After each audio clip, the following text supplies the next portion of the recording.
And as politicians argue about raising, cutting, or maintaining our current migrant levels, there's one fact they can't really escape. Canada is aging at a rapid pace. For insight on this, we're now joined by Dawn Desjardins, Deputy Chief Economist at RBC. Good to see you, Dawn. Hey, Greg. So the numbers bear it out clearly when we take a look at Canada and our current population mix. We know that the boomers are getting older, and that obviously presents some strains on the economy. Yes, absolutely. We were looking at the data. These are population projections put together by Stats Canada. And we're looking at them in the context of what's driving or what's changing in terms of Canada's population. What are the growth levers looking like? If you look back to 1986, for example, 2/3 of our population growth came from natural increase, or the number being born were greater than the number who were dying. But now, as we look at our more recent statistics, that number's fallen to 20%. And their projections suggest that by 2046, which admittedly is quite a ways away, it's going to be no contribution from natural increase. It's all going to be backed by immigration.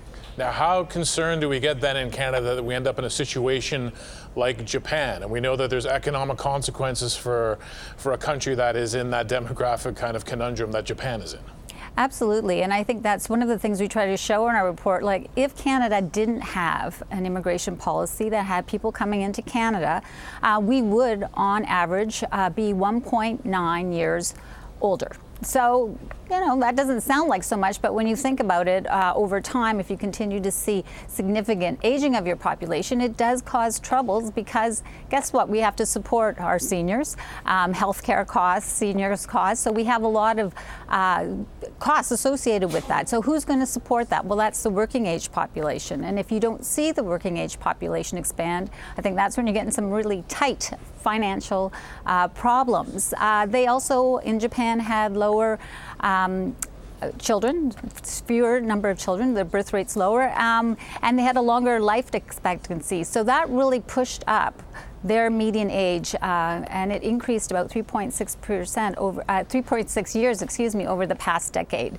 So again, comparing that to Canada, where our median age only increased by 1.3 years. Now, Dawn, of course, one of the challenges when people immigrate to this country is that they end up settling in the big urban centers. And we know that Atlantic Canada, when you talk about a rapidly aging population, but people aren't moving there when they come to this country. So we're going to have some regional disparities if we can't figure that part of the puzzle out. That's absolutely true. And that's exactly what the data showed us. Atlantic Canada, yes. Overall, it did reduce the median age of the population, but only by less than a full year. So really lagging the rest of Canada. When you look at Ontario and Alberta and some of the other western provinces, certainly greater amounts of immigration has been able to slow the aging of their populations to a more significant degree. Now, this is maybe getting a little bit into the weeds of the profession of economics, but I know some people are critical at times when they'll look at a nation's, GDP growth and the health of their economy and saying, but if you took out immigration, then we're basically flat. But I mean, is that a fair criticism? Well, one of the benefits of bringing people into this country is to grow the economy. Well, exactly. And if you're growing your economy because in general, immigrants are younger, so they're joining that working age population.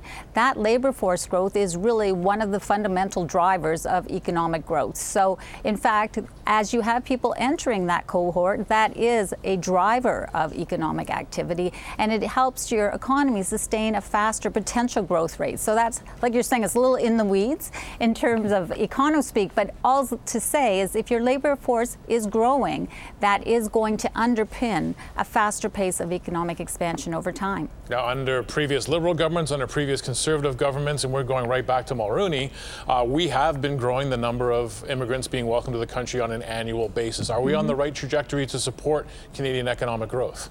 Well, certainly that is the thing. And when we looked, as I said, we're not going to see any natural increase at all. So as we go forward, it is going to be reliant on immigrants joining the economy, joining the labor force to keep our economy growing at this sustainedly solid pace.